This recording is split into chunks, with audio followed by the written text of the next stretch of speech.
Introducción. El inventario de personalidad para vendedores IPV, que permite, por una parte, evaluar la disposición general para la venta y, por otra, construir un perfil individual basado en las dimensiones de la personalidad que, con un peso más o menos grande según las situaciones particulares, jueguen un papel en las profesiones comerciales. Descripción general. Las variables que juegan un papel relevante en menor o mayor medida en las profesiones comerciales son comprensión, adaptabilidad, control de sí mismo, tolerancia a la frustración, combatividad, dominancia, seguridad, actividad y sociabilidad. Además de estas variables, también permite evaluar dos dimensiones más amplias como son la receptividad y la agresividad. Incluye 87 ítems que plantean distintas situaciones de forma normalmente indirecta, en las que la persona evaluada debe elegir una de las tres opciones de respuesta que se plantea y que varían de un ítem a otro. Características generales. Ítems. Consta de 87 preguntas que miden 9 dimensiones. Aplicación. Individual o colectiva. Tiempo que dura el test. Variable aproximadamente 40 minutos. Público, para adolescentes y adultos con nivel cultural básico. Estandarización ecuatoriana no disponible. Baremo, decatipos para la población general. Adaptación española Portea Ediciones. Materiales. El IPV está compuesto por los siguientes materiales. Manual, en el que se incluyen las normas de aplicación, corrección e interpretación del instrumento. Cuadernillo, en el que se incluyen las preguntas del cuestionario. Hoja de respuestas, en la que la persona evaluada anota sus contestaciones. Plantilla de corrección para obtener las puntuaciones básicas. Confiabilidad y validez. El estudio de la fiabilidad se realizó con un grupo de 28 alumnos, jóvenes con un promedio de 18 años de edad y sin experiencia en la vida profesional.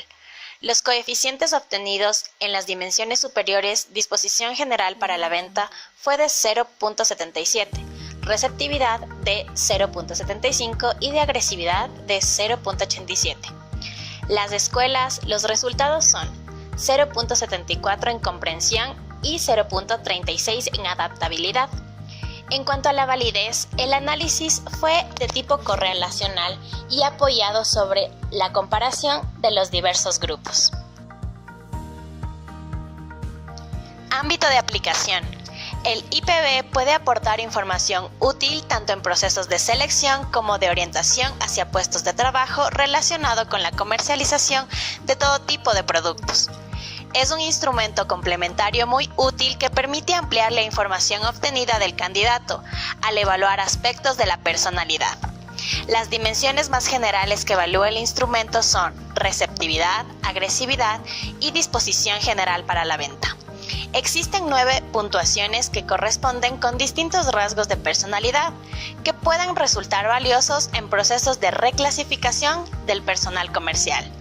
En general, no es posible determinar un único modelo o patrón típico de personalidad de los vendedores. El IPV evalúa un conjunto amplio de características de personalidad consideradas relevantes para el éxito de los profesionales comerciales. Compete al profesional determinar el grado en el que el candidato debe poseer esas características de personalidad en una situación o puesto concreto.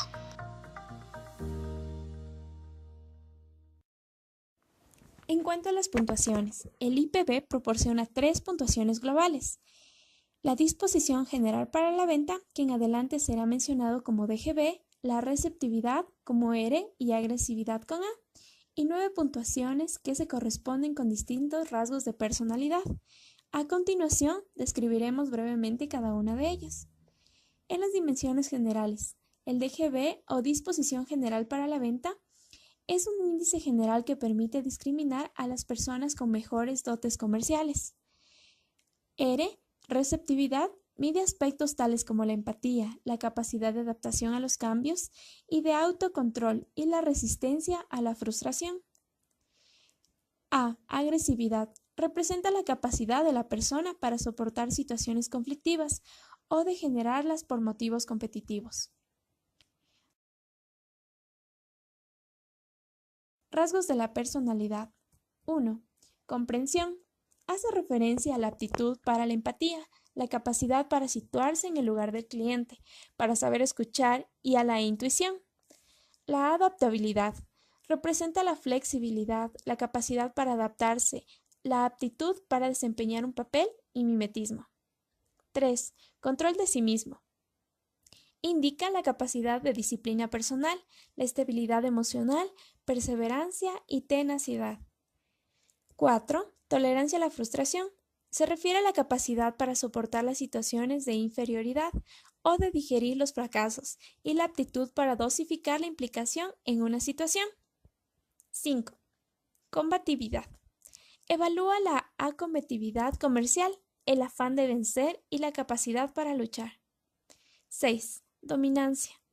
Hace referencia al dominio personal, la persuasión, la ascendencia, la autoridad natural, el don de cautivar al cliente, la capacidad de manipulación y la voluntad de poder.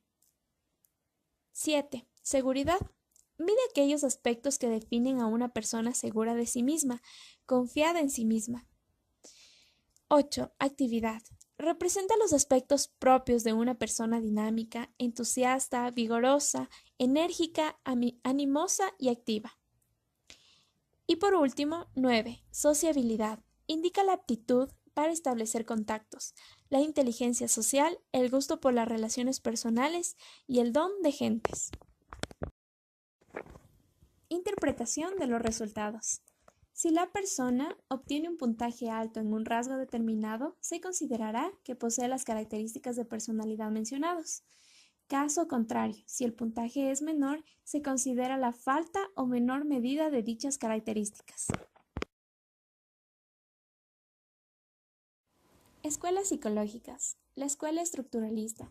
Junto con su mentor, el célebre Wilhelm Wundt, Edward Titchener fue el fundador de la psicología estructuralista, una corriente psicológica de carácter teórico y metodológico que se centraba en el análisis de los procesos mentales a través de la introspección y que surgió durante los primeros años del siglo XX.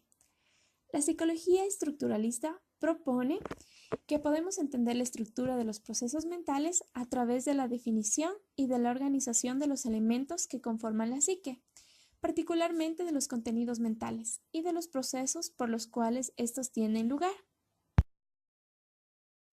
Escuela conductista, con sus precursores Ivan Pavlov, John Watson y Frederick Skinner, proclamaron la conducta observable como el objeto de estudio de la psicología, más específicamente las conexiones entre los estímulos y respuestas que dan lugar al comportamiento. El conductismo tradicional deja de lado lo subjetivo y se focaliza en la conducta observable. El comportamiento, por tanto, no depende principalmente de fenómenos internos, como los instintos o los pensamientos, sino del entorno y no podemos separar la conducta del aprendizaje. La escuela conductista centra su atención en los efectos psicológicos que pueden producir en el trabajador las condiciones físicas del trabajo, en relación con la producción. Escuela cognitiva. Hace énfasis en los procesos cognitivos como una base de partida para la descripción, explicación y comprensión de la psique humana. Estudia los procesos internos del pensamiento que se producen entre el estímulo inicial y la respuesta para poder tomar decisiones. Objeto de estudio. Estudia el comportamiento de los procesos mentales, de conocimiento y manejo de la información. Se enfoca en conocer cómo el hombre se apropia de la realidad, la individualiza, la transforma, la almacena y se comporta en relación a ese conocimiento. Actúa transformando su realidad. Procesos cognitivos y su substrato material. La percepción. Conjunto de procesos que garantizan el reflejo subjetivo, parcial y al mismo tiempo adecuado de la realidad, proceso mediante el cual se forma, corrige y comprueba la imagen de la realidad. La atención, capacidad de orientación y concentración de la actividad psíquica en un objeto.